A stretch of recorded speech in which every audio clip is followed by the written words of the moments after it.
저는 지난주에 이어서 우리 베드로전서 4장 7절, 8절 말씀을 가지고 승리하는 그리스도인들의 비결, 오늘은 두 번째 사랑에 대한 이야기들을 좀 해나가겠습니다. 우리 지난주 말씀 기억하십니까? 네, 그렇죠. 이게 설교자의 어떻게 보면 안타까움이기도 하지만요, 어떻게 보면 행복인 것 같아요. 왜냐하면 같은 설교를 또 해도 문제가 없어요. 네, 오늘은 제가 그래서 여러분들이 혹시 잊어버렸을 것 같아서 잠깐 지난주 설교했던 내용들을 우리 한번 참고하고 오늘 말씀을 이어서 가도록 하겠습니다. 지난주에는 우리 그리스도인들의 비결에서 기도라는 제목으로 말씀을 나눴어요. 중요한 내용은 꼭 기도를 해야 된다. 이 마지막 시대 때 기도를 해야 된다는 말씀을 드렸습니다. 첫 번째는 지금이 마지막 때라는 걸 제가 말씀을 드렸어요. 그래서 사도 베드로도 오늘 본문 7절에 보니까 만물의 마지막이 가까이 왔다라고 명시하고 있습니다. 그러니까 이 모든 주제를 말하는 그 이유가 뭐냐면 지금이 마지막 때라는 것이에요. 물론 이 마지막 때에 대한 기준은 다 다를 것입니다. 이 글이 써진 게 벌써 2000년이 훨씬 넘었는데도요, 그래도 아직 주님이 오시지 않았어요. 저희 어머니가 그러시더라고요. 우리 어머니도 저 어릴 때부터, 제가 우리 믿음이 보다 더 어릴 때부터 저를 안고 여의도 광장에서 막 기도에 참여하시고 새벽 예배, 금요 철야 저를 이렇게 안고 가서 예배를 드리고, 저는 기억이 안 나지만 그랬다고 말씀을 많이 하시더라고요. 그리고 그렇게 열심히 기도하면서 그때도 들었던 말씀이 마지막 때에 대한 이야기였대요. 근데 제가 저번에 한번 말씀을 전하다 보니까 어머니가 그런 질문을 던지더라고요. 그때도 마지막 때고 지금도 마지막 때라고 하는데 도대체 언제가 마지막 때냐, 진짜 마지막 때가 맞나, 우리가 어떻게 살아야 되냐라는 의문을 저에게 물어보더라고요. 그래서 제가 그 마지막 때에 대한 이야기들을 좀 우리 어머니와 이 말씀을 가지고 나눴던 적이 있습니다. 오늘 사도 베드로가 말하는 이 마지막 때는 그냥 시한부 종말론들처럼 몇 월 며칠에 우리나라가 다 망합니다, 우리가 망합니다, 그러니까 모든 걸 다 버리고 교회로 달려나오십시오, 이런 메시지를 전하기 위해서 이 마지막을 말한 것이 아니라는 거예요. 하나님의 때는요 너무나 위대하죠. 그래서 성경은요 천년이 하루 같다라는 아주 짧은 말을 통해서 하나님의 계산법, 하나님의 시간과 우리의 시간이 다르다는 것을 명시하고 있어요. 그 말은 뭐냐면 우리는 엄청난 긴 시간입니다. 고난을 겪을 때도, 축복을 받을 때도, 또한 내가 연단을 받을 때도 우리는 하루하루가 너무나 길게 느껴져요. 하지만 주님이 보시기에는 천년이 하루 같으신 분, 아니 그보다 더 긴 시간을 단 몇 초로 여기실 수 있는 그런 전능하신 하나님 입장에서 보면 우리가 생각하는 그 시간은 그리 긴 시간이 아니라는 거예요.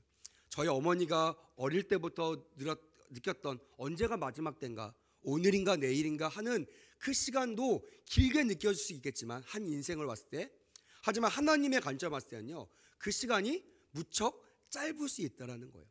그래서 우리는요 몇 월 며칠 언제 이게 중요한 것이 아니라 지금 어제보다 오늘 더 마지막 때에 가까이 가고 있다는 것을 인식하는 것이 중요해요. 왜냐하면 우리가 이것을 알지 못하면 지금 이제 마감이 있다는 거, 우리에겐 유효기간이 있다는 거, 우리는 한계가 있다는 거, 죽는 날이 있다는 것을 아는 사람과 그것을 모르는 사람은요 정말 그 인생을 살아가는 것이 다릅니다. 그냥 오늘 살다가 죽을 것 같이 생각하는 사람들은요 오늘 모든 것을 다 하려고 그래요. 오늘 내가 만족이 안 되면 절망입니다. 왜? 오늘밖에 없기 때문에. 하지만 인생의 시간이 많다고 여겨지는 사람들은요 여유가 있어요. 오늘 안 되면 내일 하면 되지. 오늘 좀 힘들어도 내일은 좋은 일이 있을 거야. 내일 모레는 더 좋은 일이 있을 거야. 이런 소망으로 살아갈 수가 있다라는 것입니다. 그 당시 네로 왕제의 핍박 속에서 수많은 성도들이 고난받았어요. 그러지 않겠습니까? 내가 예수를 믿었어요. 여러분도 아마 동일할 겁니다.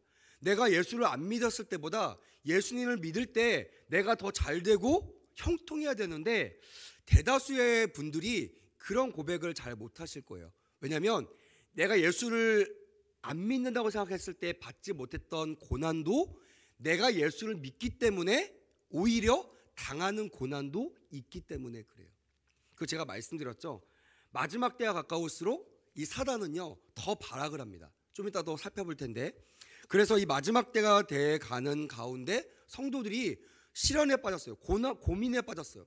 과연 우리가 예수를 믿었는데 왜 이렇게 어려움을 당하는가? 내가 예수를 믿는다는 이유만으로 왜 네로 황제로부터 우리는 죽음을 당하는 고난을 겪어야만 하는가? 이런 어려움 속에서 흔들리지 않는 믿음으로 사도 베드로는 자기의 목숨을 담보로 이 말씀을 전한 것입니다. 만물의 마지막이 가까웠으니 그러므로 너희는 정신을 차리고 근신하여 기도하라, 이렇게 말씀을 했던 것입니다.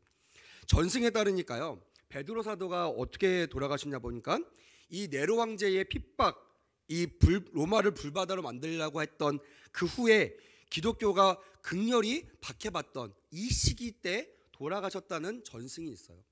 그 말은 뭐냐면 그냥 나는 괜찮고 너희들만 잘 살아, 너희들만 믿음 지켜, 이렇게 멀리서 나하고 전혀 상관없는 이야기를 했던 것이 아니라 그 시대에 똑같은 고난을 받고 있었던 이 사도 베드로가 자신의 신앙 고백인 것처럼 많은 성도들에게 같이 이렇게 살아가자라고 권면했던 내용이 오늘 말씀이었다는 것이에요. 저도 이 시대를 살아가는 목회자로서 항상 물어봅니다. 하나님, 목회자로서 어떤 일을 해야 됩니까? 선지자처럼 그냥 주님이 전하신 말씀을 툭 던지고 떠나면 됩니까? 바울처럼 여기 가서 조금 말씀을 전해서 세워지면 다른 데로 옮겨서 또 말씀을 전하고 세워지면 또 다른 데로 옮겨가는 순회 선교를 해야 됩니까? 아니면 한 교회에서 정말 뼈를 묵도록 그렇게 목회해야 됩니까? 라는 고민을 정말 많이 합니다.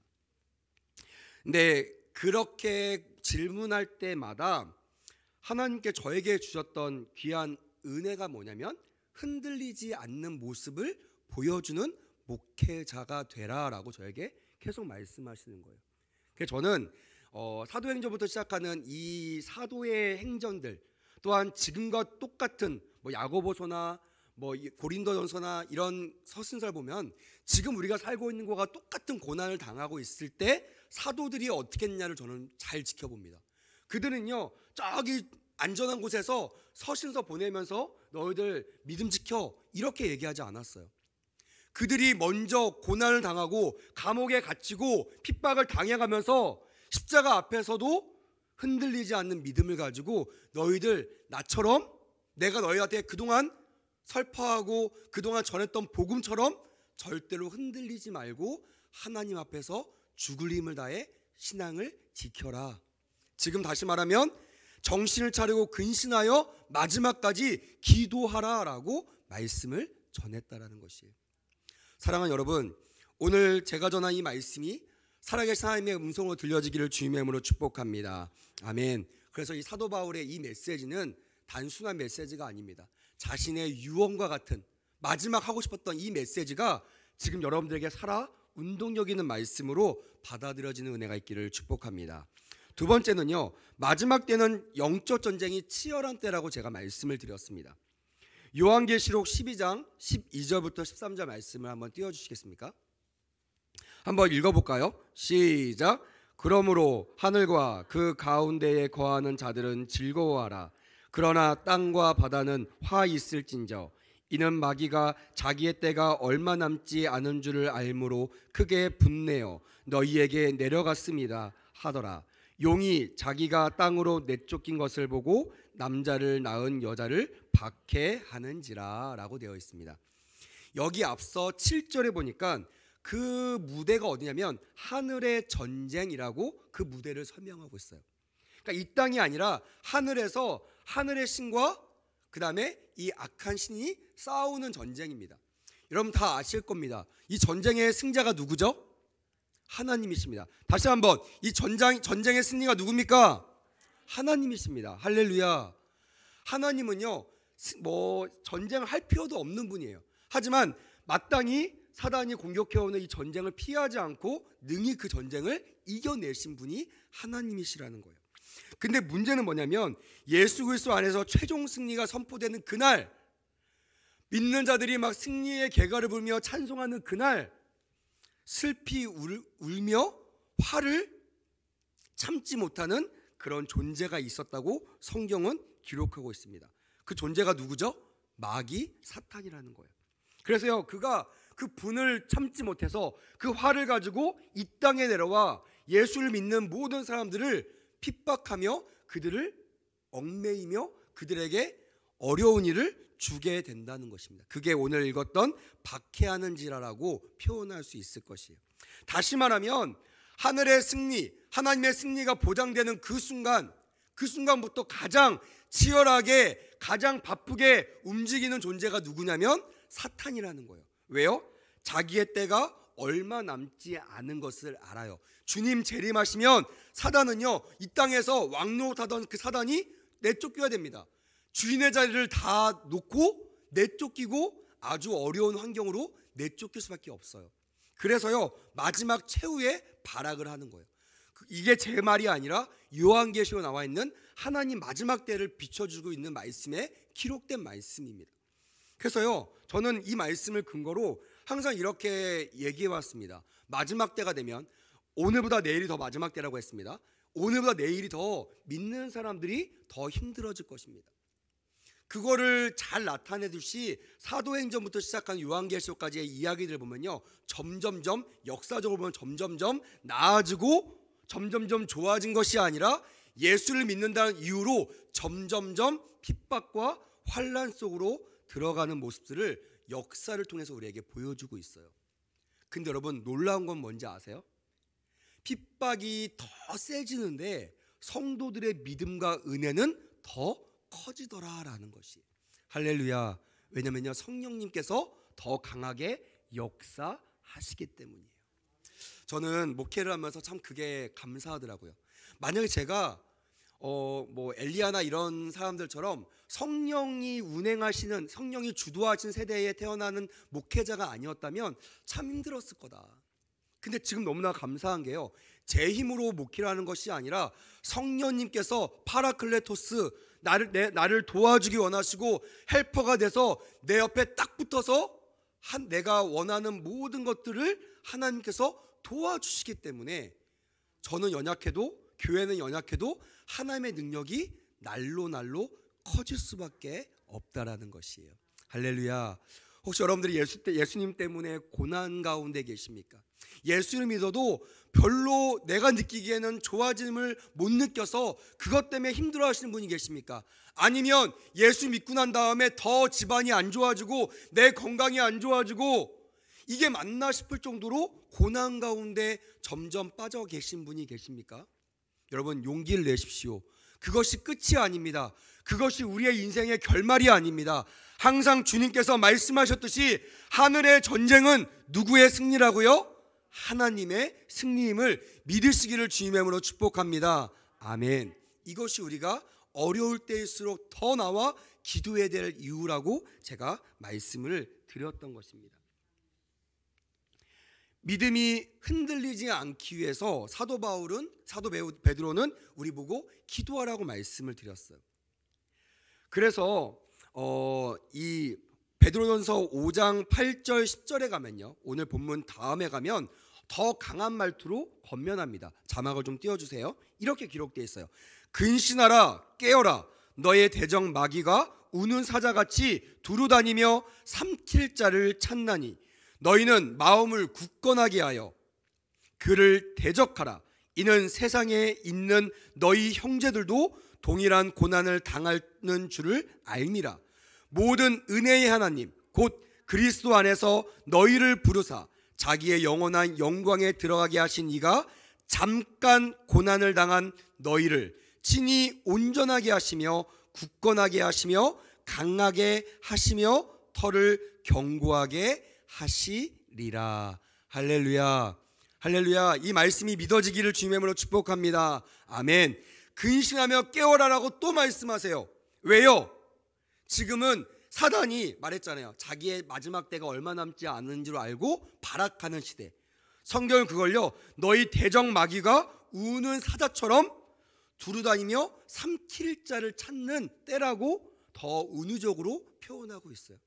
그러니까 우리가 정신을 차리지 않으면요, 보초를 긴장하며 서지 않으면 우리가 이 사단, 이 우는 사자한테 먹힐 수밖에 없는 상황이 너희가 살고 있다라고 지금 시대를 말하고 있다라는 것이. 근데 거기에 뭐라고 되냐면요, 우리가 이 말을 다 이해하지 못할까 봐 너무나 친절하게 말하고 있어요. 그게 실제로 뭐냐, 너희 형제들도 동일한 고난을 당하고 있다.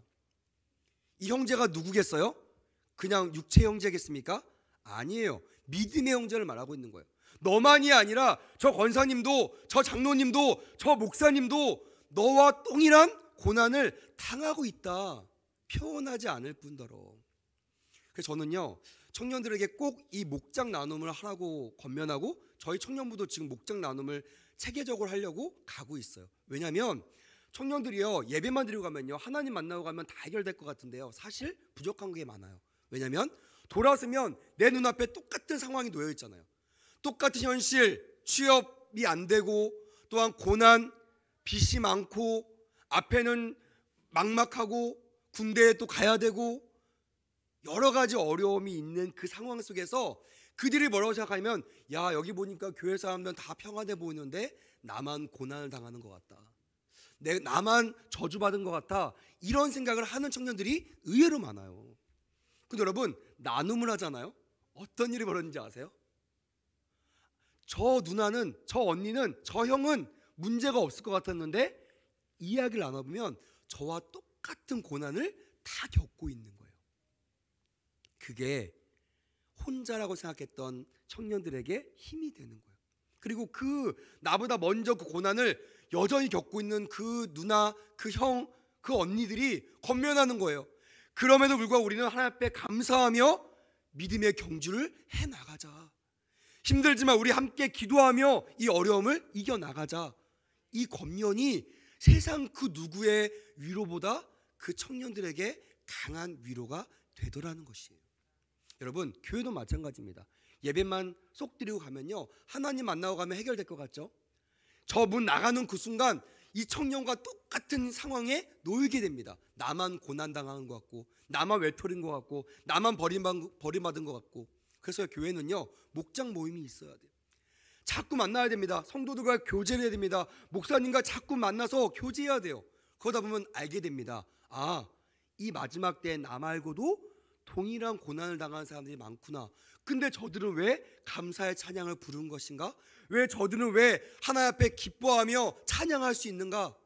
그것은요, 흔들리지 않는 믿음을 소유하고 있다라는 것을 성도들이 발견해요.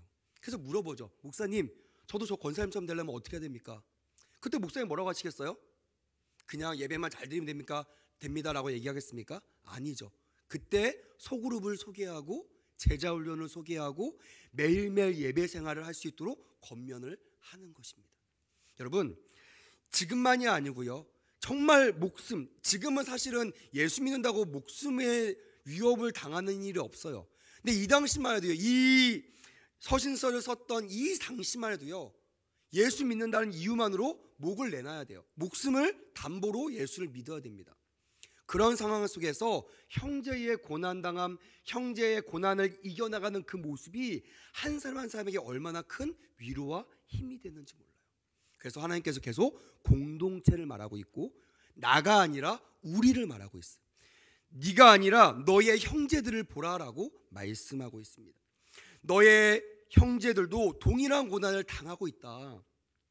하지만 너가 기억해야 될 것이 있다. 은혜의 하나님은 잠깐 당하는 고난, 여러분 기억하십시오. 어떤 고난이요? 잠깐 당하는 고난이에요. 이 고난이 영원할 것 같은데요? 아니요. 이 고난은 하나님이 마음 먹으시고 역사하시면 그 잠깐의 시간 동안 이 고난의 끝을 우리는 맛볼 수 있다라는 것이에요. 그리고 이 잠깐 고난을 당한 너희들이 온전해진대요. 하나님 앞에서 믿음으로 온전해지고 굳건해지고 강건해지고 터가 견고하게 된다라는 것입니다. 저는 이런 그리스도인을요, 이렇게 표현하고 싶습니다. 한번 저를 따라해 보시겠습니까? 흔들리지 않는 믿음. 다시 한번, 흔들리지 않는 믿음. 이런 믿음을 소유하시기를 주님의 이름으로 축복합니다. 아멘. 그래서 우리 말씀 볼 때요, 뭐 은혜의 말씀 그 한 구절 붙잡는 것도 중요하지만 저는요, 사도행전부터 많이 읽으라고 권면합니다. 특별히 청년들에게는요, 뭐 구약의 말씀도 물론 중요하지만 지금 이 성령 시대에 우리보다 앞서 예수 믿는다는 이유로 고난당했던 많은 사도들과 많은 성도들이 어떻게 온전한 믿음을 지켰는지를 모델링할 수 있는 서신서들을 읽기를 권면해요. 여러분, 이 말씀을 읽으실 때 지금 여러분들에게 주시는 말씀으로 받아들이시기를 주님의 이름으로 축복합니다. 아멘. 그래서 제가 여러분들에게 결론을 말했어요. 지금 여러분들이 힘들고 막막하다면 지금이 기도할 때이다. 기억나시면 아멘. 지금이 기도할 때예요. 제일 안타까우신 분이 고난 가운데 있음에도 불구하고 기도하지 않는 거예요. 그냥 겟세라 어떻게든 되겠지, 그냥 시간이 지나면 해결될 거야. 여러분, 절대 이루어지지 않습니다. 저는 나이는 어리지만 오랫동안 목회를 했거든요. 제 인생의 반을 목회로 활동을 했습니다. 수많은 사람들 봤어요. 어린아이부터 노년까지. 근데요, 시간이 지나서 해결되신 분을 본 적이 없어요. 지금까지요. 어떻게 해결받는지 아십니까? 따라합시다. 기도할 때 해결받습니다. 고백되시기를 주님의 이름으로 축복합니다. 아멘. 그래서요, 문제를 만난 사람을 저는 복 있는 사람이라고 얘기해요.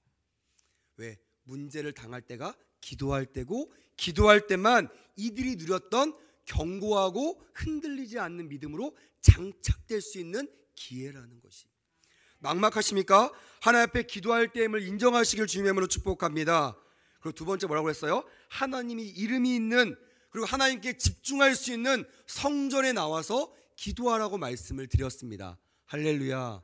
집에서 기도하는 거 물론 그것도 은혜 같아요. 근데 제 경험상 하나님의 이름이 있는 성전에 나와서 기도하면요, 이 중보의 기도, 기름 부심이 있기 때문에 나의 연약함을 하나님의 기름 부심과 성도의 중보 기도로 온전해지는 경험을 하게 된다는 것이에요. 어렵지만 교회에 나와서 기도하는 은혜가 있기를 주님의 이름으로 축복합니다. 마지막, 이 기도는 오직 하나님만 의지하며 하나님께만 기도해야 된다고 말씀을 드렸습니다. 제가 영상을 좀 준비하려고 하다가 시간이 없어서 말로 설명할게요. 한번 여러분들 기회가 되시면 유튜브 통해서 한번 검색하시면 금방 나옵니다. 제가 영상을 보다 보니까 미국에서 한인교회 목사님이 안타까움을 호소하는 영상을 올렸어요. 지금 대통령, 현 미국 대통령 취임식부터 시작하여 뭐 시의회 여러 가지 그 국가 기관에, 미국은 하나님이 세운 나라잖아요. 그래서 모든 이 취임식에는요, 목사가 와서 성경에 손을 얹고 주님의 이름으로 축복 기도를 한다는 거예요. 근데 지금 현 대통령부터 목사가 와서 기도하긴 하지만 마지막 기도가 좀 이상하다는 거예요. 아마 보신 분들 계실 겁니다. 저희의 기도의 마지막은 어떻게 끝납니까? 예수님의 이름으로 기도합니다. 아멘. 이게 정석이에요. 왜냐면 제가 말씀드렸잖아요. 오직 하나님, 오직 예수님, 오직 성령님의 이름으로 기도해야지만 그 기도가 온전해지거든요. 근데 지금 그 미국에서 일어나는 분위기는요, 그 지금 운동은요, 예수님의 이름, 하나님의 이름, 성령님의 이름이 아니라 모든 신들의 이름으로 기도하더라고요. 기도는 다 해요. 목사가 마지막에 모든 신들의 이름으로 기도합니다. 아멘. 충격이었어.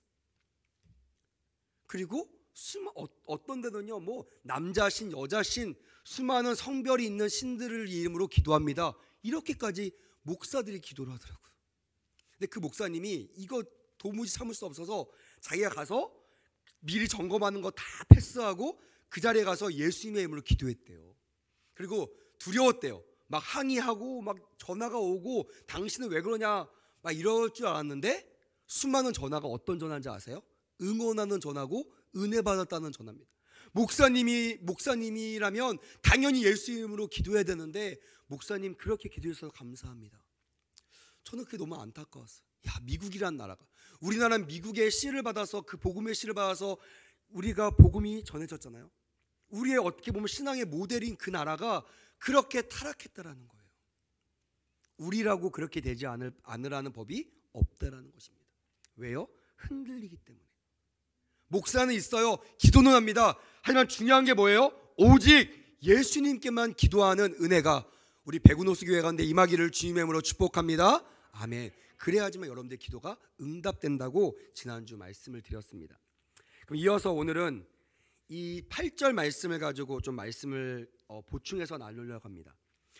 이 8절 말씀을 보면요, 7절과 8절 있는 말씀이 단어가 뭐냐면 따라합시다. 무엇보다도. 이 무엇보다도라는 단어가 이 7절과 8절을 연결하는 단어입니다. 그래서 저는요, 이 말씀, 이 단어 때문에 뭐 그게 맞는지 안 맞는지 모르겠어요. 제가 느끼기에는 7절 말씀이 원리라면 8절 말씀은 꼭 실천과 같은 말씀으로 저는 인식되었어요.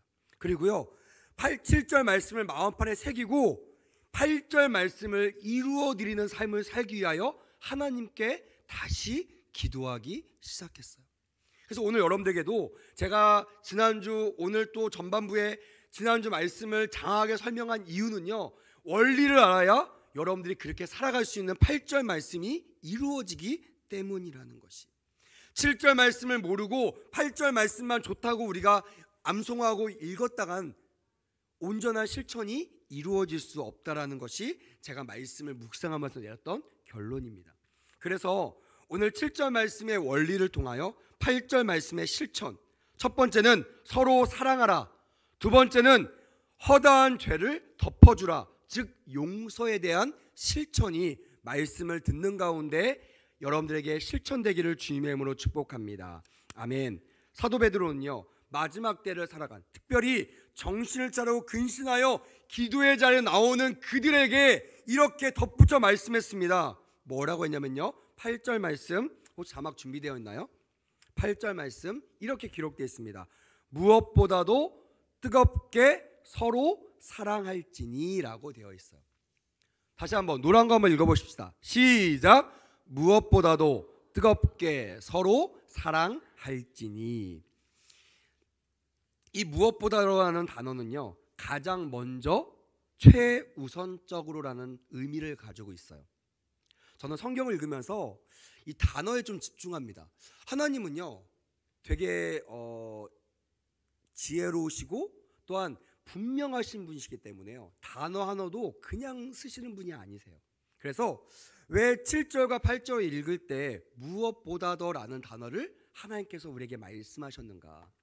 그거는 자칫 기도에만 집중, 내 소원을 이루어드리고 이 어려움을 빨리 지나가기 위해서 나에게 위로하고 하나님께 나를 맡기는 기도에만 열중하는, 자신과 자신 주변에 있는 사람들의 이 환난을 피하는 것, 문제 해결에만 집중되어 있는 저들에게 주님께서 그것만이 아니라 내가 너에게 주는 새로운 계명, 위로는 하나님을 사랑하고 옆으로는 내 이웃을 내 몸처럼 사랑하는 이 율법을 이루기 위해서 무엇보다도라는 단어를 사용하신 것이 아닌가라고 저는 묵상이 되었어요.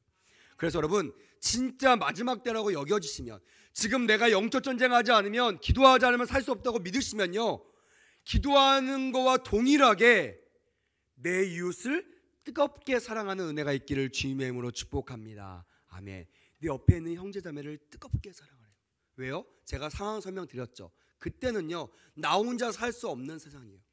내 주변에 있는 사람을 붙잡고 그들의 삶을 묵도하면서 그들의 삶을 바라보면서 용기를 얻고 내 목숨을 내바치면서까지 주의 믿음을 흔들리지 않게 지켜야만 되는 그런 어려운 상황이었다는 것이, 먼 사람이 아니라 저 사람이 바로 내일의 나였던 것이에요. 근데 지금의 한국교회는 어떻습니까? 너무나 멀어요. 옆에 성도가요, 너무나 멀어요. 같은 신앙생활을 5년, 10년 했는데 그들의 전화번호조차 모르고, 그들이 어디 사는지도 모르고, 그들이 지금 어떤 기도 제목을 하는지도 모르는 사람들이 너무나 많다라는 거예요. 제가 지난주 설명드렸죠.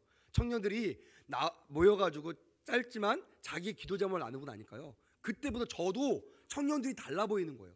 청년들이 저 멀리 있었는데요, 이제 가까이 느껴지는 거예요. 왜? 기도하니까요. 구체적인 기도 제목을 가지고 기도하니까. 여러분들이 기도의 공동체라면 이제는 사랑의 공동체로 확대되기를 주님의 이름으로 축복합니다. 할렐루야. 기도하는 것보다 더 우선적으로 뭐 하라고요? 서로 사랑하는 은혜가 있기를 주님의 이름으로 축복합니다. 어떻게 사랑하라고 했어요? 따라합시다. 뜨겁게 사랑하라. 이 크린필드라는 학자는요, 이 뜨겁게라는 단어를 이렇게 표현했습니다. 운동선수가 긴장된 모습으로 전력을 다하여 결승점을 향하여 달려가는 모습처럼. 어떤 말인지 이해가 되세요? 옆에 분을 사랑한다고 고백하시죠. 그러면 그냥 사랑해요, 무미건조한 그런 사랑이 아니라 진짜 저들을 사랑할 때 나의 결승점을 향해 달려가는, 최선을 다해서 온 힘을 다 쪄내서 달려가는 그런 마음과 그런 행동으로 옆에 사람들을 사랑하라고 주님께서 말씀하신 거예요. 여러분, 이 어려움을 어떻게 극복할 수 있을까요? 물론 주님께서 역사하십니다. 근데 저는 수년 동안 목회하면서 경험한 게 있어요. 하나님이 그냥 역사하는 건 없어요. 우리가 엘리야 같이 하늘에서 막 불이 내려오고 하늘에서 역사가 일어나고 하늘이 열리고 이런 일은 지금 많이 경험할 수가 없어요. 물론 없다고 할 수는 없습니다. 하지만 제가 경험한 수십 년간의 경험을 보면요, 가장 많이 사용하는 방법이 당신의 사람들을 통하여 역사하시는 거예요. 할렐루야. 진짜 내가 위로가 필요한데 장로님이 오셔가지고 저에게 정말 제가 듣고 싶었던 그 메시지를 제 손을 꼭 잡고 말씀해 주시는 그 순간 저의 모든 걱정과 어려움들이 해소가 되더라는 것이. 교회 왔는데 이런 위로를 받지 못한다? 그러면요, 그 교회는 사랑이 없는 교회예요. 성도는 많을지 모릅니다. 헌금은 많을지 몰라요. 목회자는 많고 봉사자는 많을지 모릅니다. 하지만 주님이 정말로 귀하게 여기시는 사랑이 없는 교회라는 것이, 그런 교회들은요, 하나님께서 더 이상 사람들을 보내주지 않으세요. 마지막 때요, 하나님께서 이 재정의 대부의 이동과 함께 사람의 곡식, 익은 열매를 맺는 추수의 곡식의 이동을 하시거든요.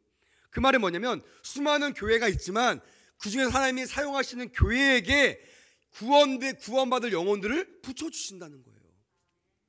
여러분, 베구누스 교회가 그런 교회가 되기를 주님의 이름으로 간절히 원합니다. 아멘. 그러려면요, 오늘 8절 말씀을 마음에 새기고 실천해야 돼요. 그냥 나만 은혜 받고 기도하고 돌아가는 것이 아니라 내가 받았다면 그 은혜가 내 옆에 사람들에게 나를 통하여 사랑으로 뜨겁게 흘러가는 은혜가 있기를 주님의 이름으로 축복합니다. 마지막 이 메시지만 하고 말씀을 맺도록 할 겁니다. 궁금하죠? 어떻게 하면 이런 사랑을 흘려보낼 수 있을 것인가?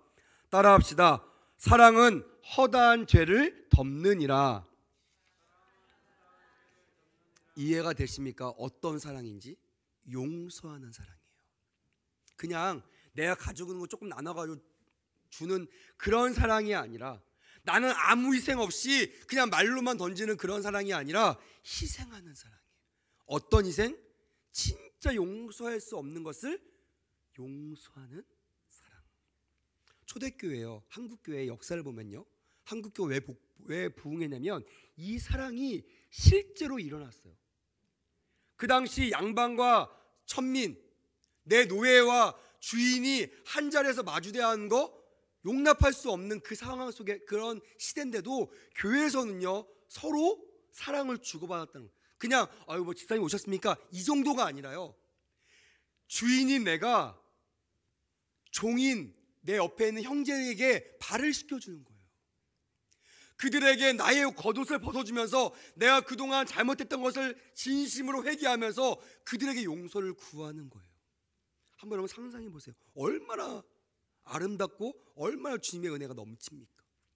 그러니 수많은 죄, 수많은 말로만 하는 사랑이 아니라 실천적인 사랑, 내가 진짜 할 수 없는 용서하는 사랑이 퍼져가니까요, 그 교회로 달려 나오겠어요? 안 나오겠어요?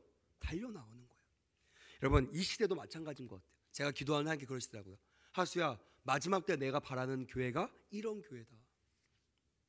외로워하는 사람한테 말로만 설교 잘해가지고 짜임새 있는 설교로 그들에게 귀에 좋은 것으로 주는 그런 교회가 아니라, 어느 누구나 저 문 밖에 문을 열고 들어오면 우리 집에 온 것처럼 위로받을 수 있고 공급받을 수 있고 사랑을 느낄 수 있는 그런 교회를 내가 원한다라는 음성을 듣게 되었습니다.